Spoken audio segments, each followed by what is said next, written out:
like my hourly coaching rate is now this figure.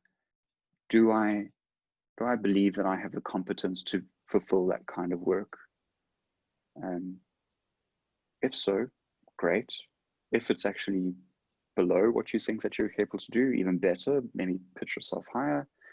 And if not, maybe then that's something to bring into your own professional development plan, saying, what do I need to do for myself to get to a place where I can authentically and ethically charge those kinds of rates?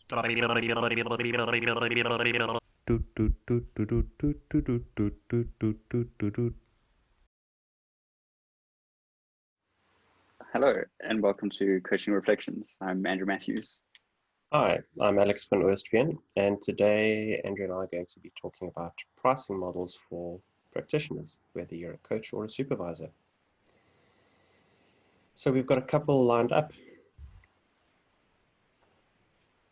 Yeah, and when we were discussing the models and capturing some ideas, we were you put in some thinking around some transactional analysis, and we were saying it was interesting that it seems like that was more of a philosophy more than a technical model. Yeah, and we really resonated with it as a foundation.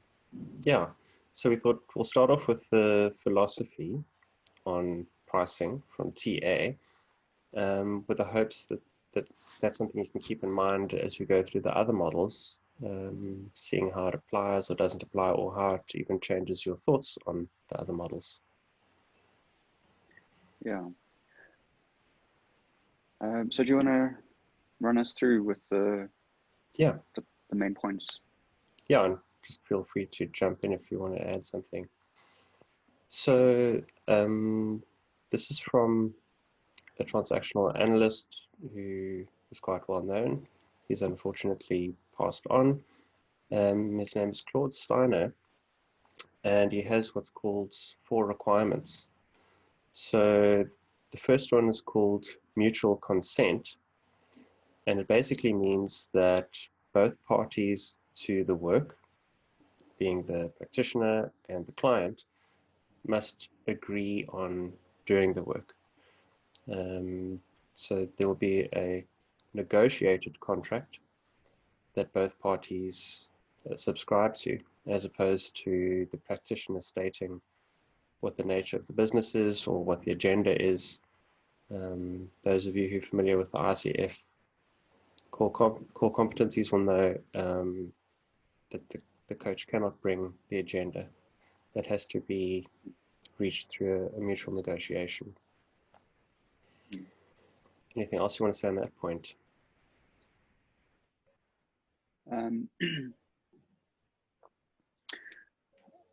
Just to reiterate, it was that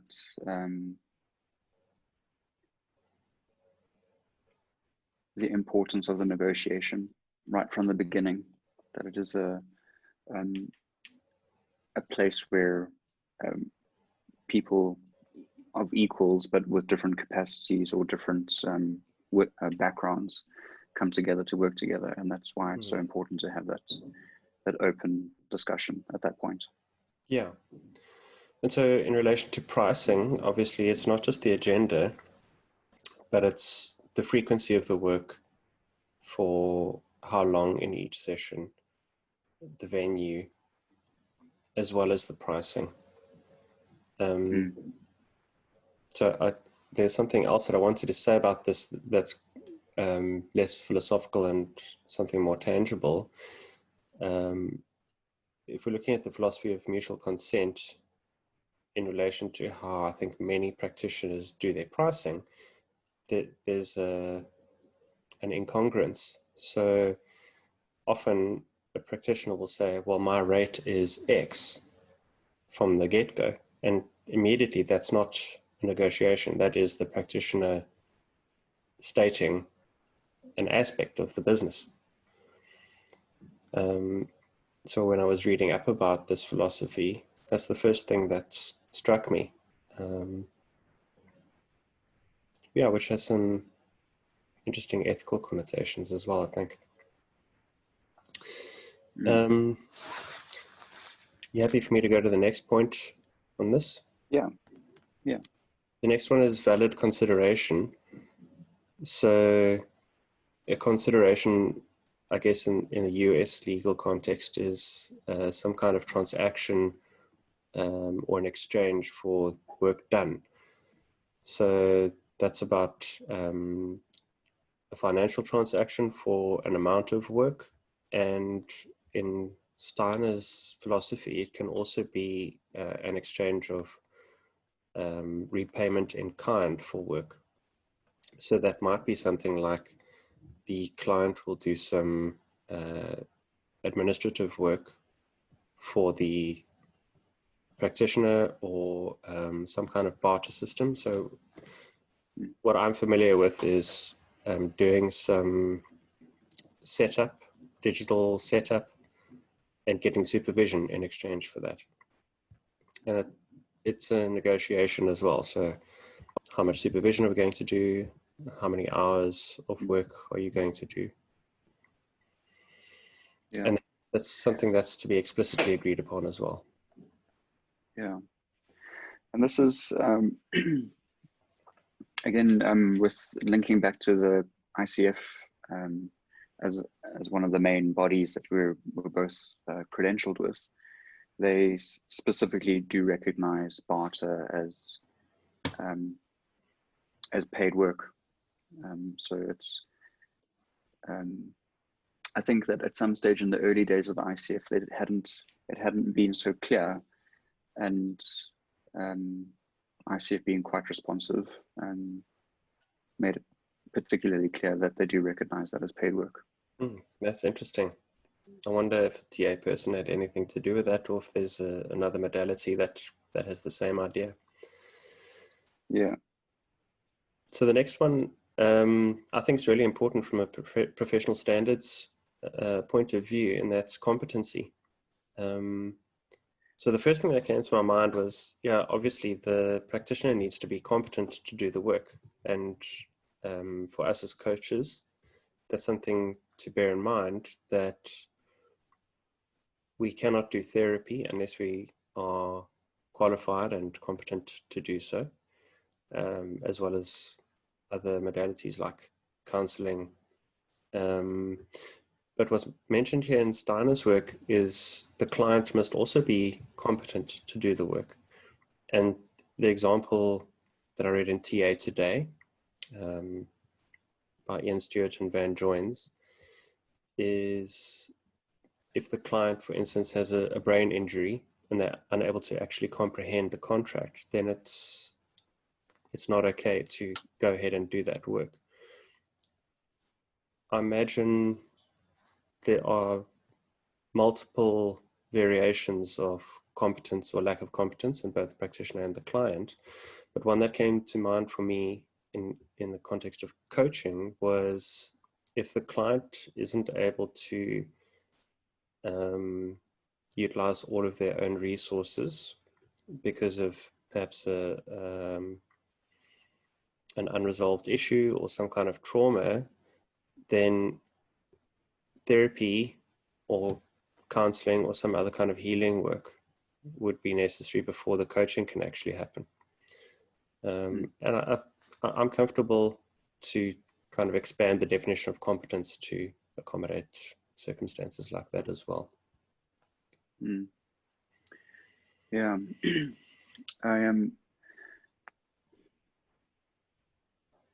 I've had a couple of clients over the years where the work that they bring into coaching is relatively surface level, and it feels safe, it seems safe, and we're able to contract at that point. But when we've started to do more of the work and we shift from a transactional into getting into more of the transformational stuff, we realize actually there is a blockage. There is something that's getting in the way of, like you said, of them accessing the resources or being able to utilize their internal resources. And what I always include in upfront in my contracting is, when we do this work, stuff shifts, and if we get to a point where we notice that coaching is no longer appropriate, we will have an open discussion about this, and we work on it together. And I have had a couple of clients where we've said, this is a good place for us to stop, and they've identified what their next step is in engaging with some kind of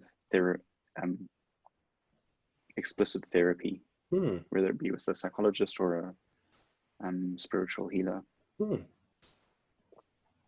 Nice. Yeah, I was just, yeah. I was going to say, it's interesting to see how competence at the first glance seems like it could be something that's quite concrete and would only grow over time, but actually it's something that's quite organic, and it like contracts and stretches and grows and shrinks. And that's something that's wonderful and maybe a bit unnerving, but with open conversation, it's something that we can deal with. Yeah, I was just trying to think about, so when a client would only be ready for coaching once they've had some therapy, then really is that a matter of the practitioner's competence or not? And a scenario that might be useful to name is if the practitioner is both a therapist and a coach. And if they're initially approached for coaching, maybe that's not the modality to start with. If that emerges through the negotiated contract and maybe through the continued work, there's a point where the contract needs to be renegotiated as pausing the coaching and doing some therapy, and then going back to the coaching when the client's ready. Yeah, and I have heard of and had at least one discussion with somebody who is trained and is competent both as a therapist and as a coach, that does that and is, I suppose, competent in their ability to contract on a needs basis in that way. The other thing that came to mind around the competence is in supervision, where so I've never worked with, as a coach supervisor, I've never worked with a coach that's come to this point, but I know a couple of colleagues that have, that one of their supervisees has been suffering from burnout and hasn't realized it. And it took the supervisor pointing it out and making a recommendation that they pause their work for a while so they do some self-work. To get back to a place that they can be of service and value to their coaching clients again. Yeah.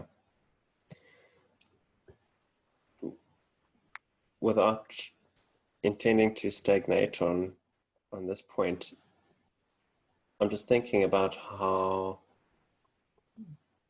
it's kind of bringing in a structure when the practitioner explores competence in relation to their client and what their client's bringing, that I find so useful. To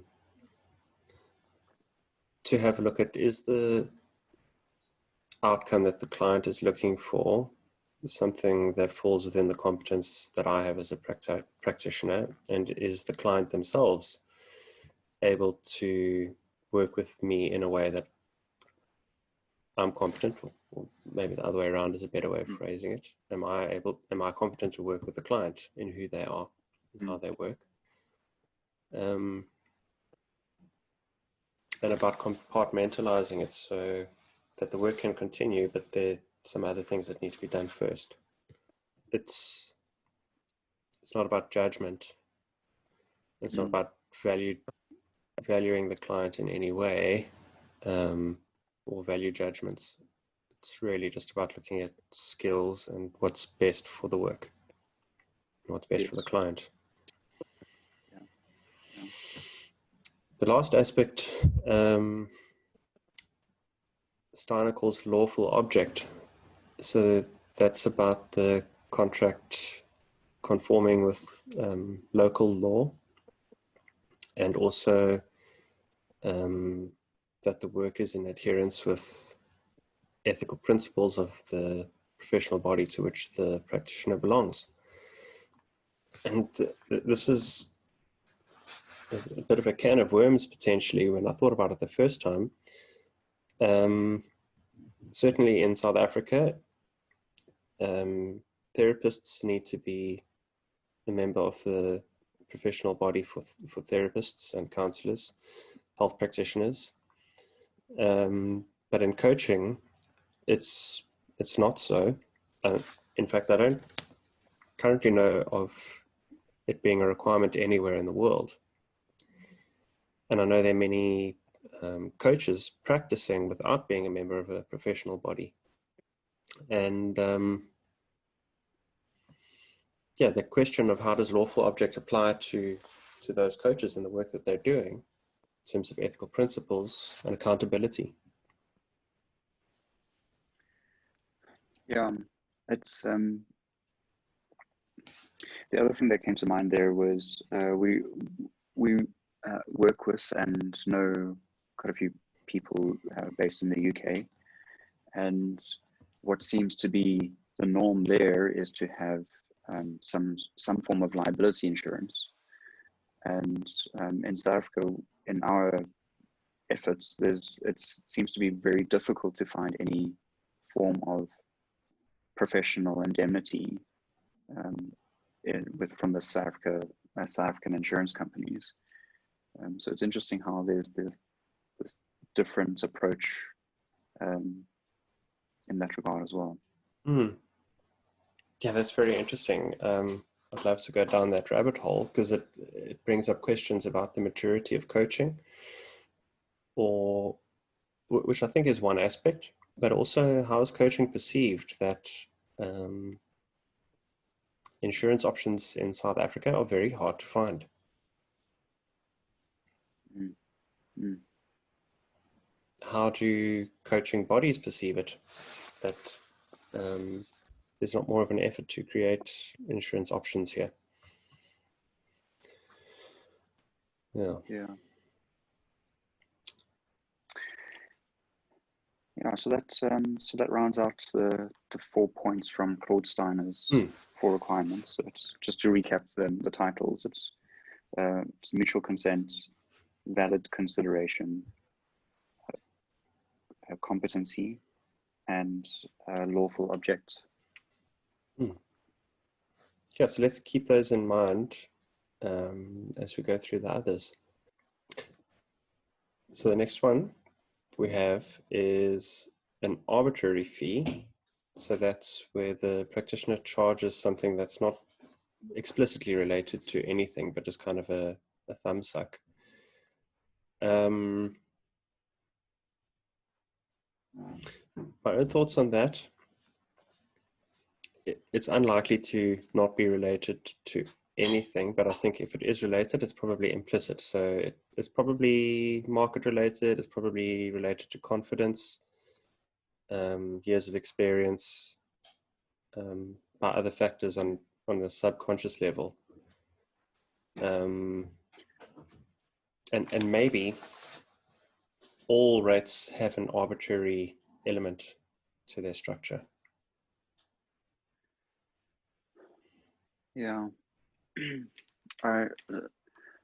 So what I was getting from that is that it seems like there's a bunch of the elements are based on hunches and maybe not even as firm as a hunch,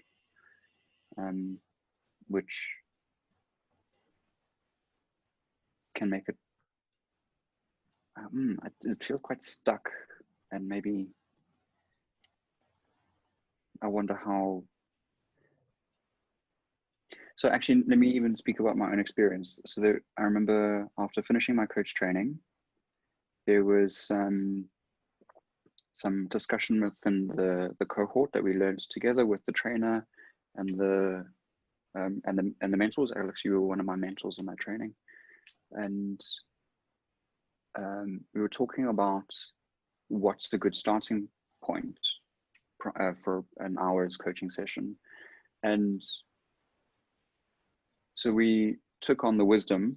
Well, I mean, so I took on the wisdom that was shared, and I had something that was based on some wisdom, but then held it for a long time. And after not very much time, it becomes based on nothing more than an old piece of information, which isn't even a hunch as valid as a hunch anymore. Mm. So it does. My own experience of it is that it became stale and limiting, and a place of lots of self-doubt. So when I started to then engage in doing more research based on some elements that we'll talk about later, starting to then regain a sense of stability and control. Mm. Yeah, I have a similar experience. I think I've toyed with some of the models and taken some more seriously. I would not be surprised if that forms a normal course of every practitioner's pricing. And I also don't think it's necessarily as black and white as applying one specific model at any point in time or in isolation. I think it's probably subject to mixing them all up and what's most appropriate for the client and the piece of work and your level of experience and competence. I'd be very interested to hear in the comments below what people have played with and what their own experience is of starting off with their pricing and then how that evolved over time, like you've just described. Yeah. I don't have anything more to say about an arbitrary model. Okay. No. What's attracting you to go to next?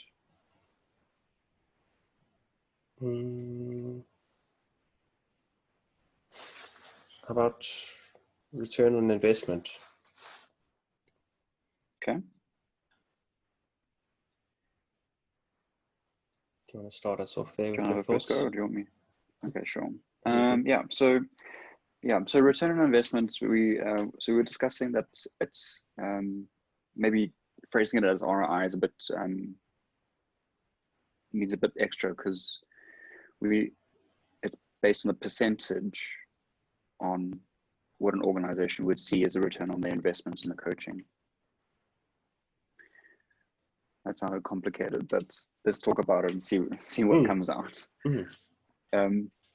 So I've never done work using this model, but I know that it is quite widely used with, I would say, only with organizations. So, but I stand to be corrected in that.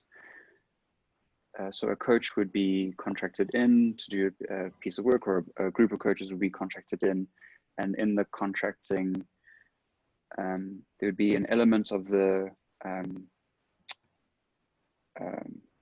trying to think of a funny word, a proper word for being paid, but at least an element of the payment would be based on what the organization sees as growth based on the coaching. So it might be their profits increase or their share price increase. I'm sure that there's other ones that are in that as well.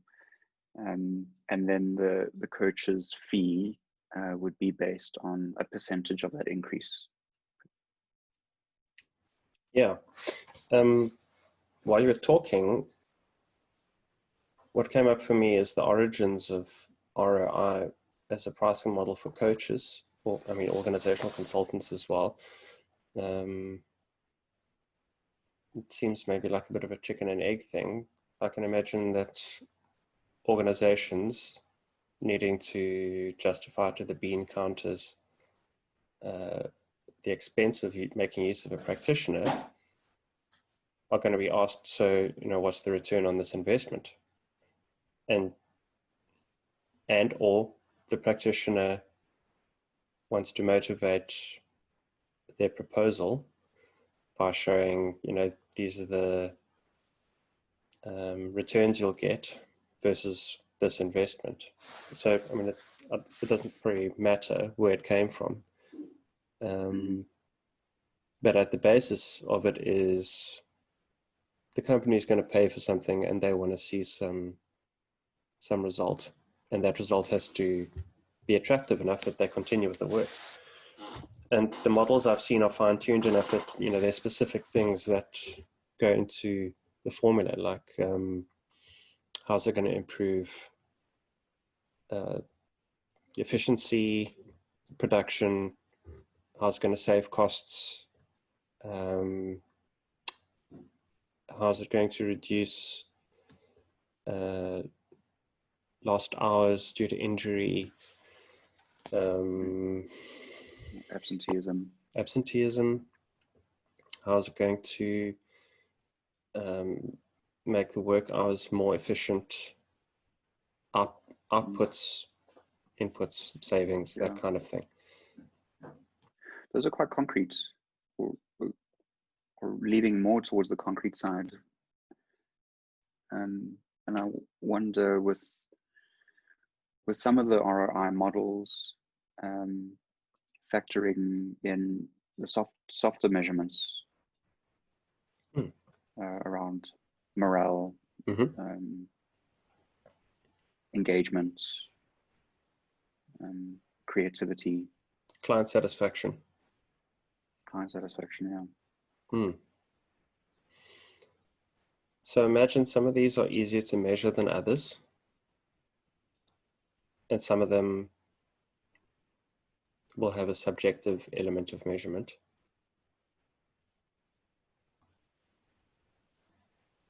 Yeah, and that subjectivity is where we highlighted maybe not a concern, but highlighting an awareness that how do we, with the elements of subjectivity, how do we make sure that the contracting and the continued engagement stays ethical? So we're not, if there's some measurements that could be influenced maybe by having a closer, more friendly relationship, if the payoff is big enough, maybe some people's subconscious might not be even aware of how they're trying to stack the deck in a certain way. Fucker. Yeah.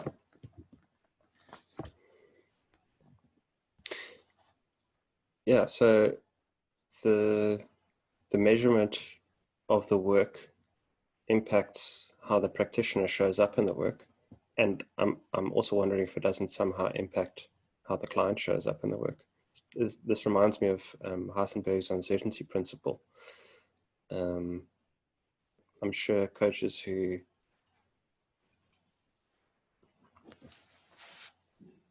love quantum physics in coaching would enjoy opening that can of worms. Not my favorite topic. Yeah, so you said it's an awareness, and I like how you reframed that, because I think one of the first things that comes to my mind, and this isn't necessarily a good thing, is when one talks about ethics, is it's a concern. And the way you reframed it there is part of my own learning about, it doesn't have to necessarily be a concern, but it can be a consideration and an ongoing awareness. And how do you deal with ethical matters like that instead of being afraid of them?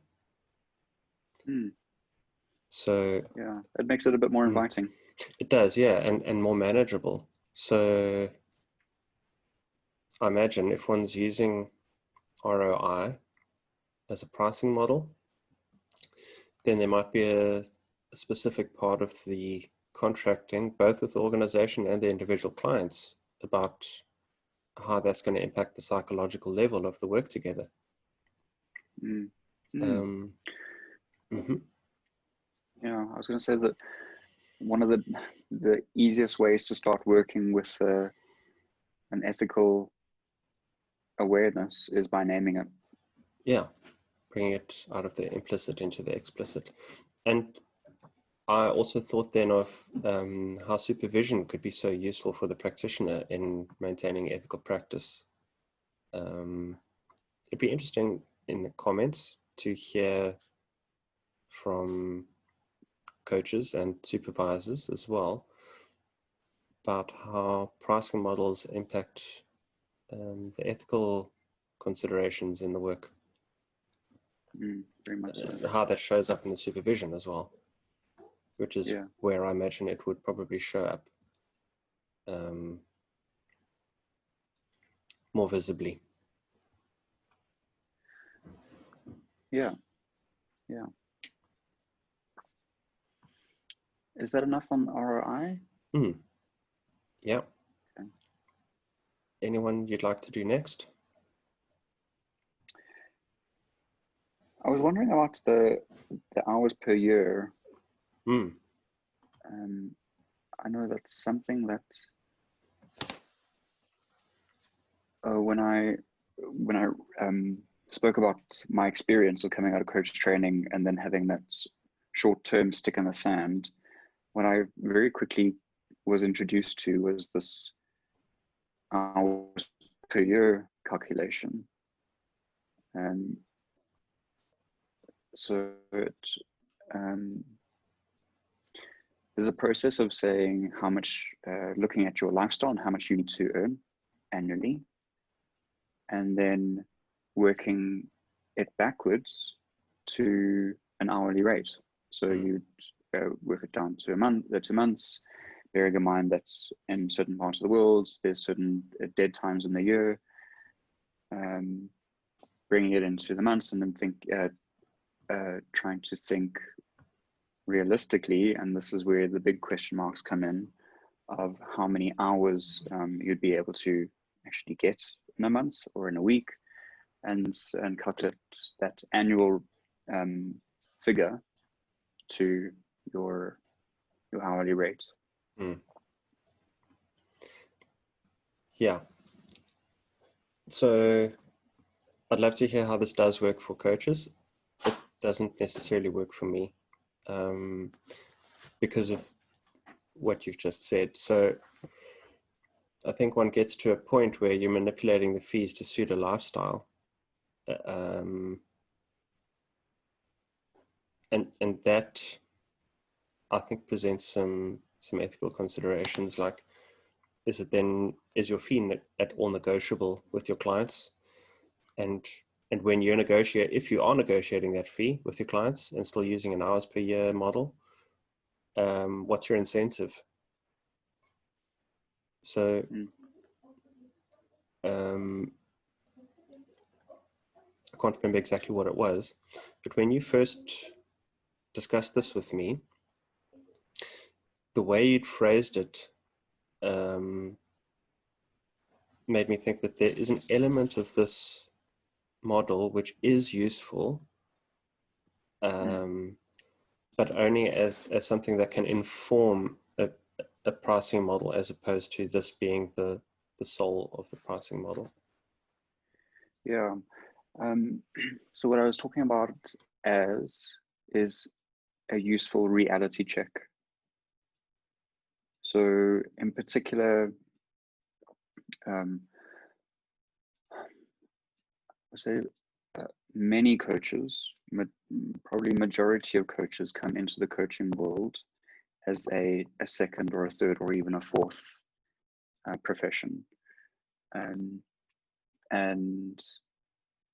I've met many of those many coaches along the way, where they've gone from being full-time employed and then being a sole proprietor or a one-man band, one-person band, and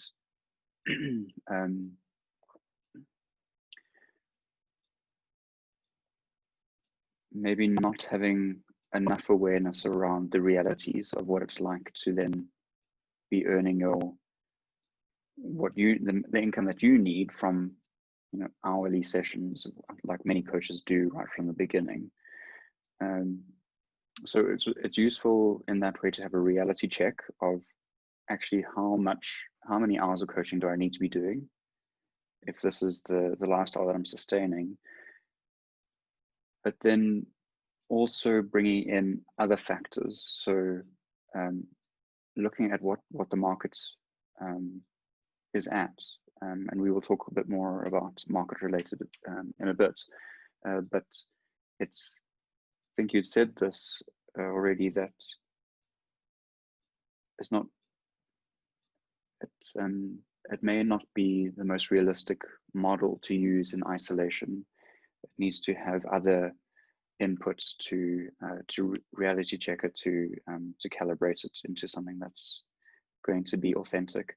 And I was, something that struck me hearing you speak was, and I hadn't realized this, when you said the word lifestyle, supporting lifestyle again, was wondering, is that in sharp contrast to competence, which we spoke about with Claude Steiner's 4 requirements?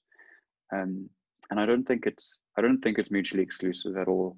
I think it's an opportunity to bring in that additional awareness of, this is the lifestyle that I want to live, or I do live.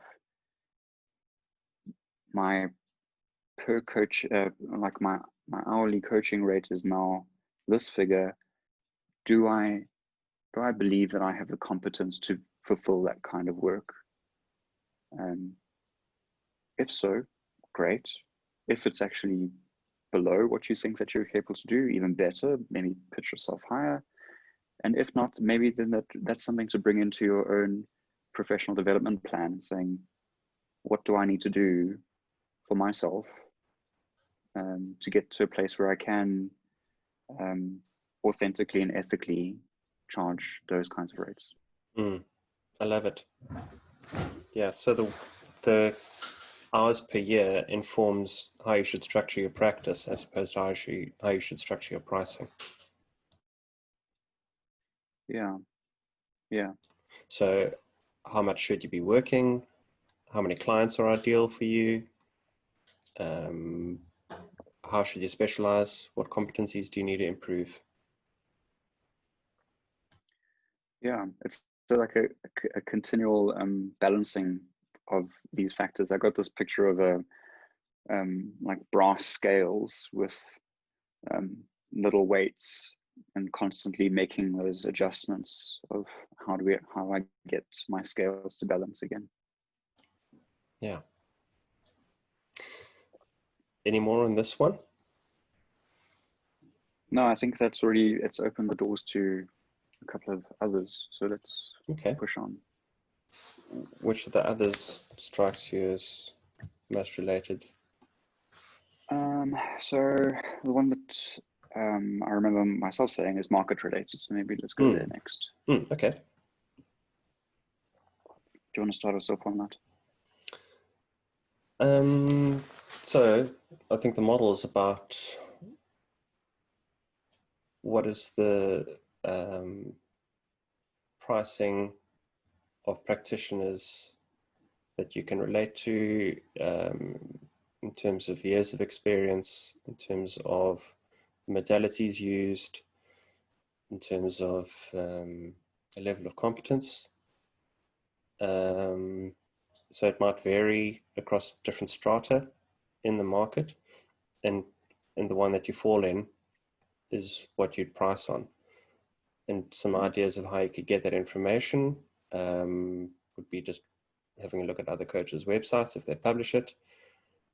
I think there are probably some benchmarks that you could use, like the South African government has a structure for consultants, which is would be market related pricing. Yeah, that's what I can think of at the moment. How about you?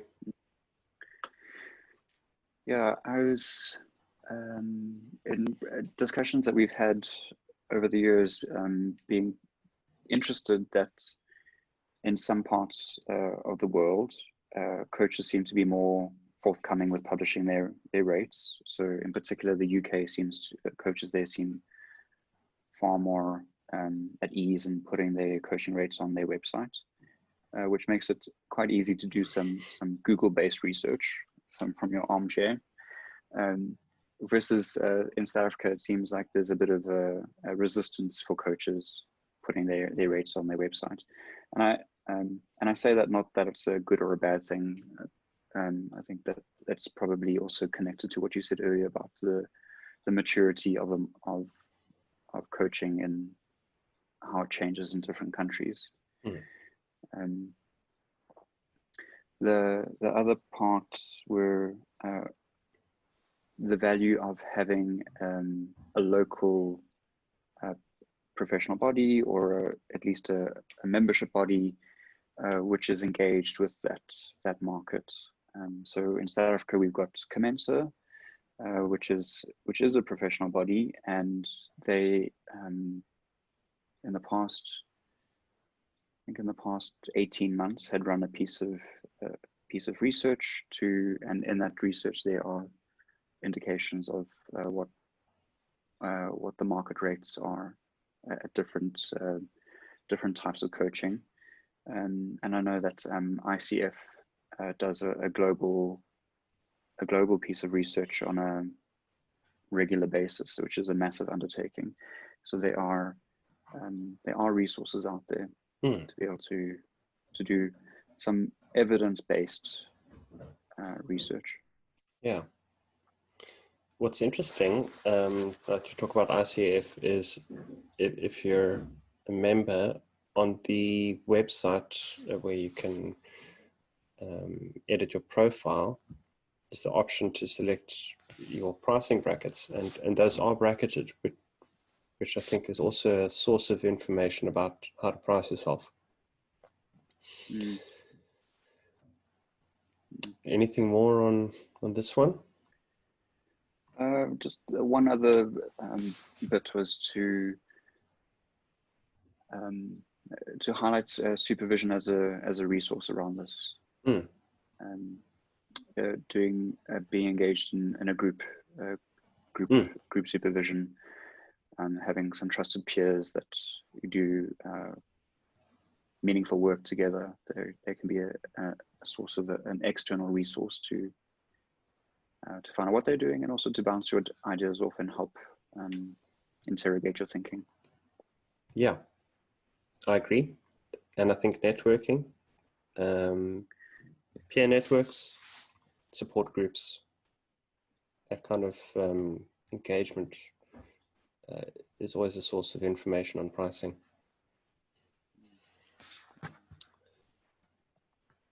Happy to move on. Yeah. Where to next? Well, how about we do practitioner's experience and then client income based?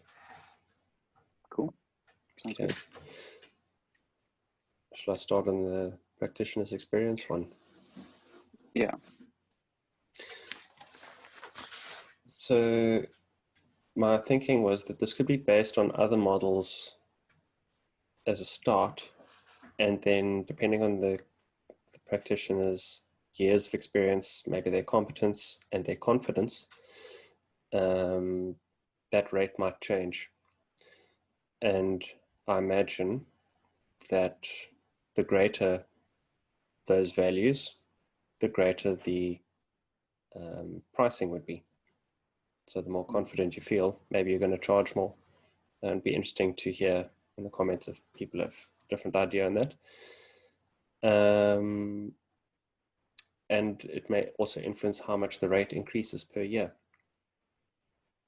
Another thought I had was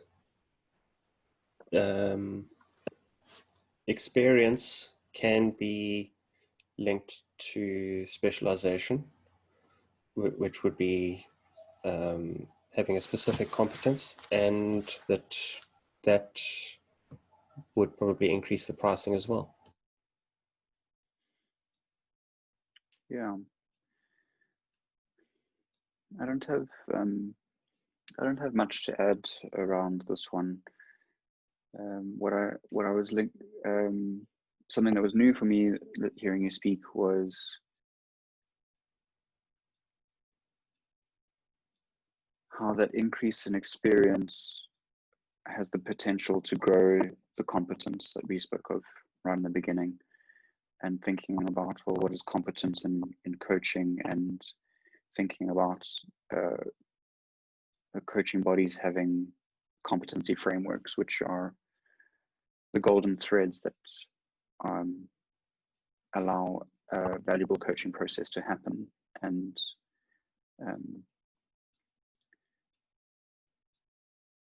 so thinking about my own experience of coming out of coach training, feeling quite clunky with the kind of coaching I was doing at that time, and how I've enjoyed my journey of becoming more friends with those competencies, and then slowly but surely feeling like I'm getting into a place that I'm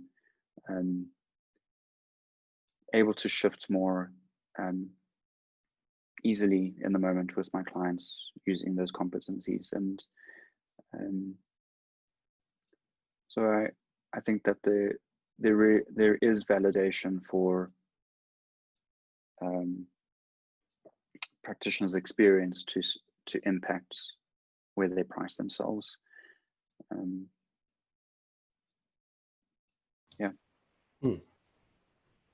Yeah, I think that rounds it off. I don't have anything more to say on that one. So then you said about going to client income based. Yeah. Do you want me to start us off on that? Yeah. Okay.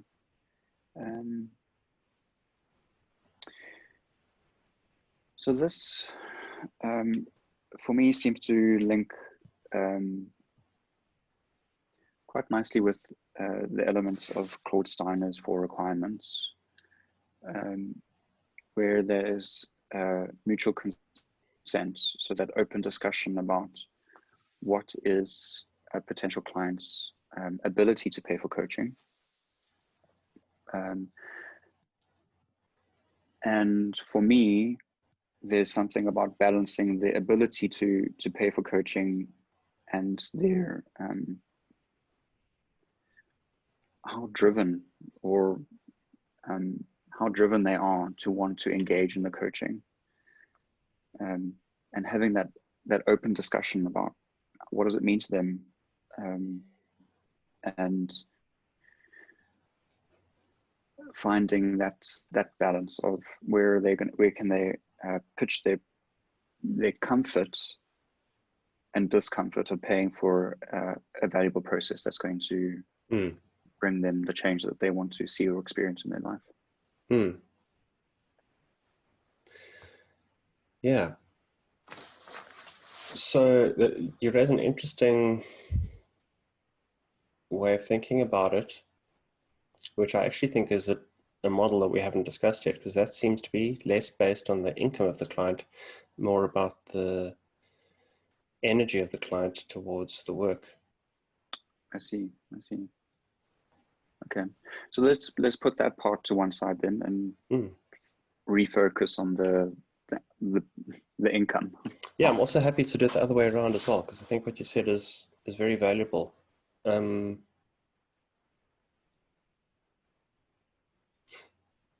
like you've said, it really does relate strongly to Claude Steiner's model. I'm just wondering if there are any differences, and off the top of my head, I can't think of any.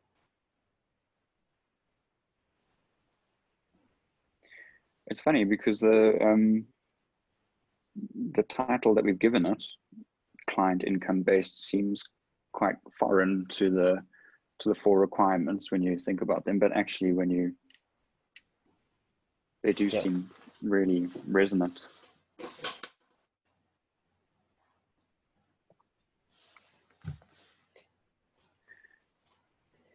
Is there anything else you want to add to it? Well, if we're going to talk about explicitly, yeah, did you want to go? So I was just looking at some of the rough notes and I remembered a point now. Okay, do you want to go ahead with it? Yeah, so focusing on the original, that client income based. So this was a note that you actually captured. So I'll name it, and then so I don't butcher it, then you can speak to it. So what you captured was practitioners might have a formula for calculating what the fee is based on a client's income. Yeah. So now I see the link between what you were saying and having it more formulaically structured. Yeah. So this is one that I've toyed with. I haven't actually used it, but I've worked with clients who, by my standards maybe, are pretty wealthy. And I charge them at the standard rate that I normally would. Clients who are not so wealthy. And I found the commitment to the work was quite low. So what I toyed with was having a look at the client's income and having the fee structure based on some kind of formula that translates their income into a fee. So for clients who earn same amount of money as I do, they would probably be charged the same amount per hour as what they earn per hour. And for the Elon Musks of the world, that amount of money, it really may have less meaning for them. So one way of finding meaning is to charge them based on what they earn. And that would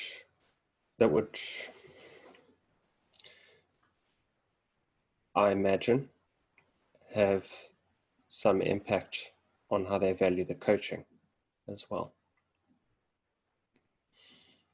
I can see this linked to mutual agreement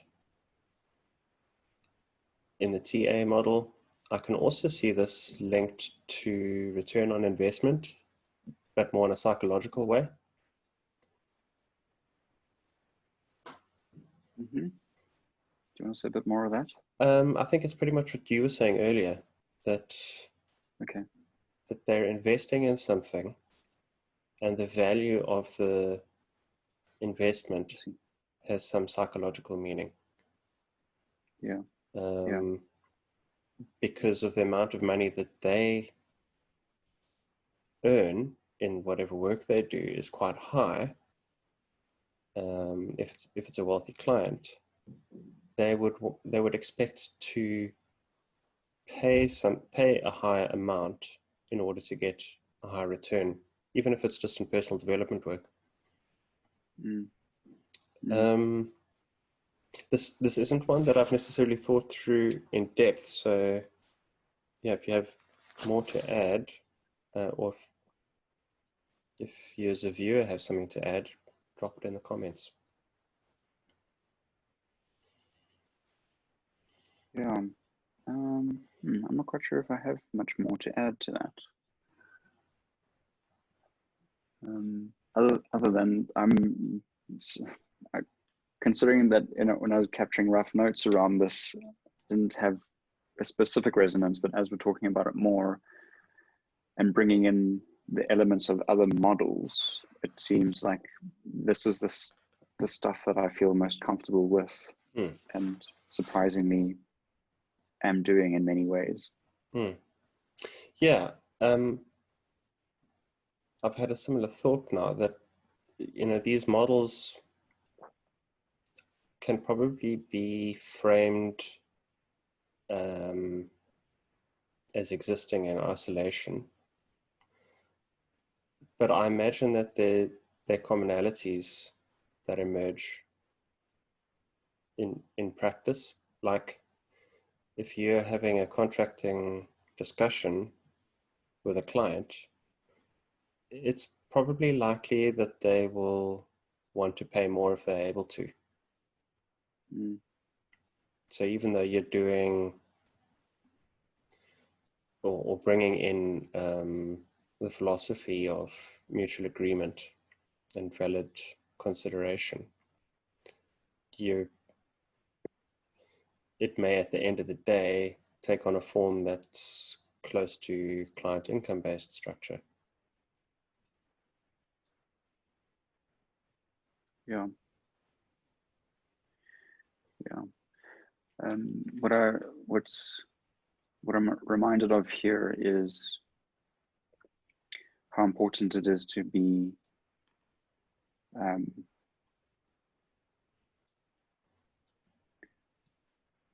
some version of confidence and competence to have discussions around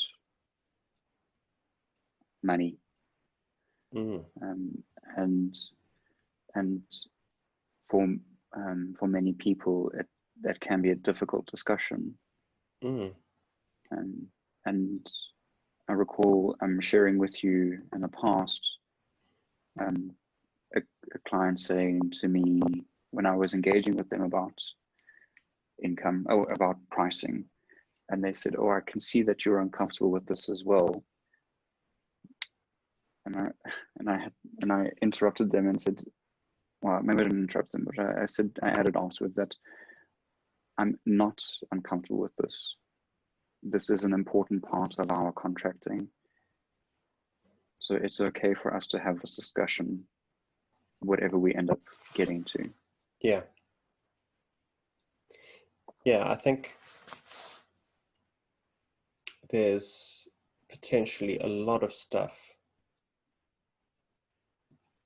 that will emerge from the psychological level of the contract that can be used as content for the coaching. Like what I've heard in the example that you gave is a projection, potentially, of discomfort onto you, which could be explored. Like where else does that show up in the client's life? And obviously that would require some validation of, is it your stuff or is it really their stuff? Yeah, or at least acknowledging that the client feels discomfort with the pricing. Yeah.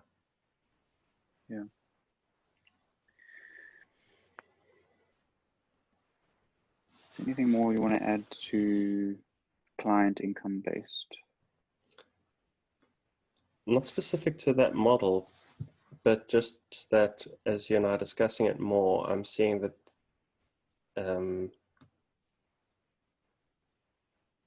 these models aren't necessarily as coherent as I initially saw them, that they are linked in some way. Okay. Yeah, I agree. When trying to think about them in isolation, they seem flawed. Mm. But when we start to discuss them in some continuum or an interrelated way, they actually start to bring a really rich awareness, a rich platform, and a groundedness to talk about pricing. Yeah, I love that.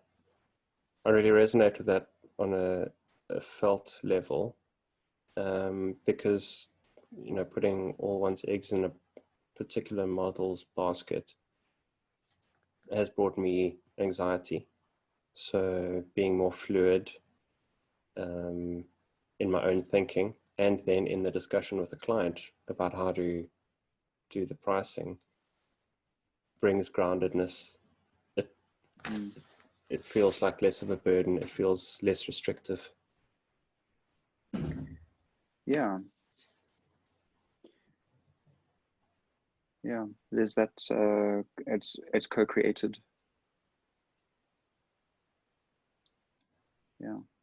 Mm. So there's one model left and then some considerations. Yeah, so the one that we haven't mentioned is the retainer-based. Oh, then there are two models. Okay. I was Which thinking one? about practitioner's own rate. Oh, yes. Okay. So there's two. There's two. Should we start with practitioner's own rate and then round it off with retainer?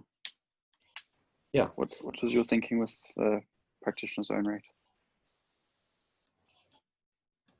So practitioner's own rate is typically something that happens in supervision, where the rate that, and this is a model that I use as a basis at least, is the rate that I charge for supervision is the same rate that the client, i.e. the coach, charges their coachees. So if they charge $100 for a coaching session, I'll charge them $100 for supervision. And I know there's some variances on that as well. So the variance that I'm most familiar with is actually to charge slightly more for the supervision. And the thinking behind that is that when a coach brings a specific case to a supervision session, there's going to be an impact not only on that case, but on other future cases and other potential or other current cases as well. Yeah. So I also use this this pricing structure for my coach supervision, and the other part of the balance in it is when potential clients have a variety of price points that they work at. So a lot of coaches will do some pro bono work. And obviously pro bono work doesn't mean that it's free from the complexities of engaging with people. So I include those free hours and averaging out their coaching, their rates, to find some kind of equitable balance of their work. Yeah, that seems like quite a fair practice as well. Yeah. What stood out again there is the value of having that open discussion.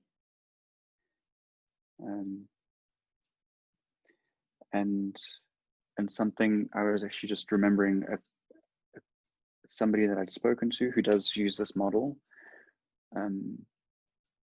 Their supervisee had started with them and they did the average of the rates, and then over time they started earning more for their coaching, and hadn't quite named it with the supervisor, and it had bubbled to the surface through one of their topics. So at that time it was important for the supervisor to know that they're an equal partner in this, and know that they had to have a check-in point about their contracting. Yeah, wow, that's such an interesting case. So I have some takeaways from that I'd love to share with you. The first one is what you ended off with is to build into the contract that there will be some regular check-ins about not only how the work is going, but the rate that is agreed upon. And a consideration of that is if the incentive for that check-in is that your client isn't bullshitting you, what's the level of trust in the relationship? It's a bit of a catch-22. For me, I've had a client who did start earning more, and then they they said to me, well, I'm earning more and let's renegotiate our rate. That was verbally agreed upon in our initial contract. And from the sounds of it, in your anecdote, it was also an agreement that wasn't necessarily honored, though. Yeah, yeah. Or I mean, so I only heard a glimpse of that story, so I don't know obviously all the details, but it brings insight about how to talk about things right up front. But yeah, the other, maybe it's not so much of a takeaway as noticing an opportunity, is to work with what happened as content for the supervision. So it's a data point, and how about we explore it? I mean, a starting point might be the supervisor stating that they are aware of the information and what went on for them emotionally, somatically, in terms of their attitude towards the client and the work, what they were thinking, and then to explore with the client what's going on for them as well. That seems to be, potential for a teachable moment.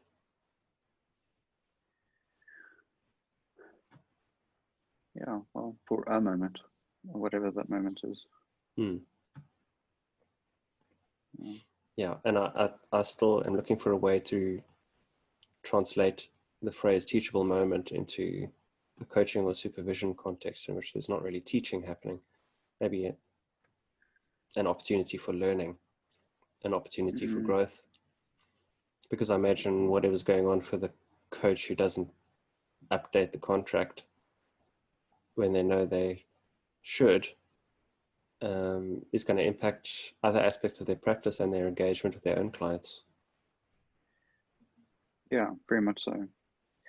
I mean, I can only imagine that it's the reason that it might become apparent if it was a secret is evidence of how important it is to engage with it. Like the client starts coming to supervision sessions in a Lamborghini. Yeah, like 800 Rand an hour doesn't buy that. Jokes aside. Jokes aside, yeah. Should we talk about retainers? Yeah. So I don't know much about it being used in the coaching side of things, but I do know a few supervisors who have worked with supervisee for a long time. Actually, the time doesn't actually really matter, but had then fallen into this is a useful cadence for them, and to ensure that there's an ongoing relationship, have agreed to a retainer-based fee structure, so that there's a regular cadence, and there's, I suppose, that psychological buy-in to the supervisee continually coming back into that professional development space. Interesting. I have never heard of it used in that context before, so that's enlightening. Anything more you want to say on that one? No, I'm curious to hear what you're thinking. Yeah, so it's interesting because I was making an assumption that it's only used in work with organizations in which, well, it's not one that I've used myself, but I imagine it gives some more freedom to the organization to make use of the coach, and kind of sets up the coach as a resource that can be called upon from, well, as necessary. it may free up some logistical issues if the contracting is done in such a way that there's going to be a payment and up to a specific amount of hours can be used. So my own experience in working with organizations is it's often the logistics of doing the work that gets in the way. People aren't available, courses happen, any kind of reason like that. So setting a specific session time for a specific day and then a payment for that, it's a little bit too detailed to be effective. So the retainer kind of takes the burdens out of that. Like I said, I haven't explored it so much, but I have a hunch that there are going to be some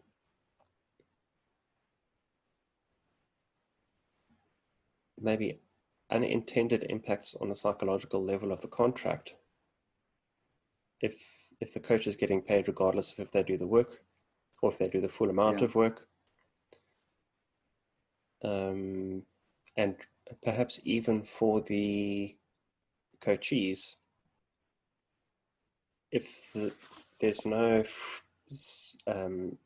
mutually agreed frequency of the coaching work, but because the coach is on a retainer model, they can go to them ad hoc. How does that impact how they value the coaching? How does it impact the effectiveness of the coaching? Like, is it used as a problem solver as opposed to a, kind of personal and professional growth resource? Yeah. What hearing you speak has been highlighting.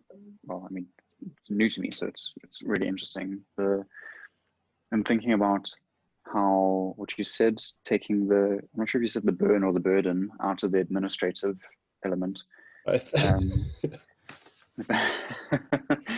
But so it's like if you think of so there's a multi-party contracting happening. So there's the organization, there's the coach, and then there's like the revolving seat of coachee.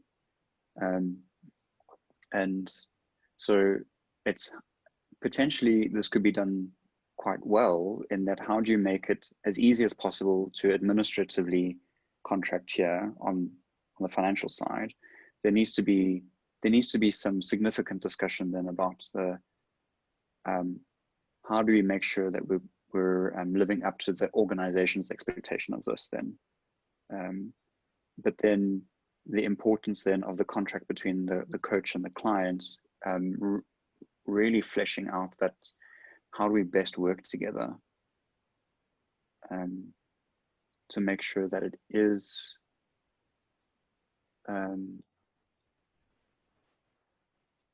valuable enough, rigorous enough to support and challenge each one of those clients that come and take that coachee seat. Yeah. Look, I have no doubt that even a once-off coaching session can be valuable, but I strongly believe that there's something extra that comes along with frequent coaching because it helps build trust, openness, familiarity with the coaching process, so people can kind of get into that zone of deeper exploration and vulnerability and authenticity a lot quicker in a session than might ever happen in a once-off session.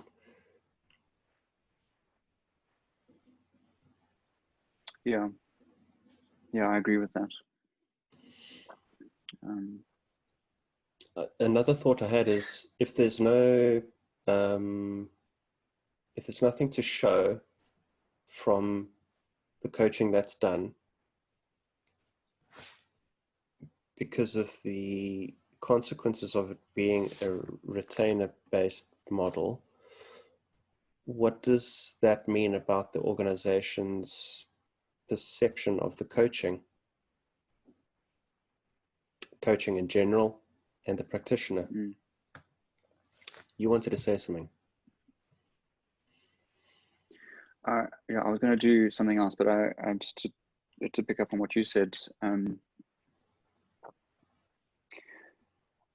So I really like that question because I don't know what the answer might be.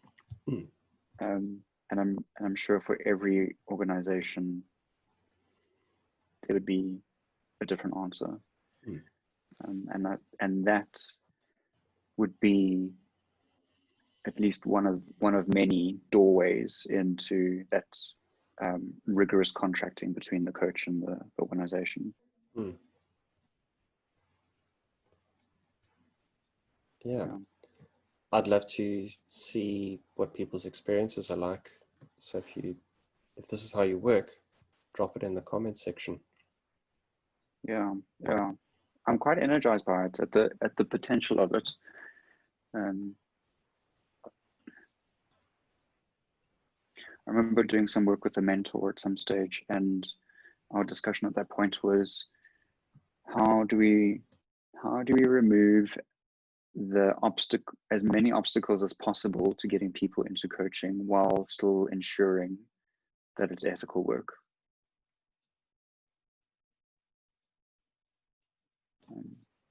That's a great question. Yeah, I think that there's some great potential about that organizational retainer based to fit into that when it's done well. Whatever well is. Yeah, well, I mean, I'd love to hear the success stories as well as the disasters. Hopefully not too disastrous, and it'd be interesting to check it out. Yeah. So that's all the models that we could think of. If there are others, please let us know. How do you want to end off? Yeah, I just to say that I've really enjoyed this discussion. Coming in with some rough notes, I was unsure about how it was going to go, and I felt particularly tickled by the discussion. So I've learned a lot. Yeah, me too. And yeah. I think there's so many factors that influence this. Experience level, knowledge of models, some of the considerations I'm looking that we've written down is the market acceptance of coaching and the maturity of coaching. So you compared like a European country versus a non-European country. The economies of countries. So I work with people in Europe and I work with people in India, and I can't apply the same pricing model. It would never work. Even looking at India and South Africa and Europe, one can't use the same models. So the thought I've just had is that to kind of explore this for yourself, to replicate what we've done, because a lot more has come into my mind just from discussing it and exploring it without any preconceptions or of what's right and wrong. Just to get more info, get a better sense of what I resonate with. So I also feel very energized by the discussion. Yeah. You did say you wanted to end off with some final thoughts about Claude Steiner's 4 requirements. Yeah. So I suppose there's not anything structured in this, but just to highlight again how I felt that those 4 requirements created a sound foundation for me to explore the factors at play in pricing. So you introduced me to this about a couple of months ago, and hearing you speak about competence in particular, helped create in my mind a framework, or at least the start of a framework for me to reality check myself and at the same time creates a lot of permission for me to feel confident in what I am doing, and my knowledge, well, not my knowledge, but my comfort and my acceptance of what value that is. And so that's what I have gotten from using these 4 requirements. I love what you said there. It's made me think, when you talked about permissions, it's made me think of bringing this to supervision. And I have a hunch that group supervision might be a better format for the discussion, to discuss these different models, and then in a typical supervision way, have a look at what is it in one's own stuff that's getting in the way of using a model.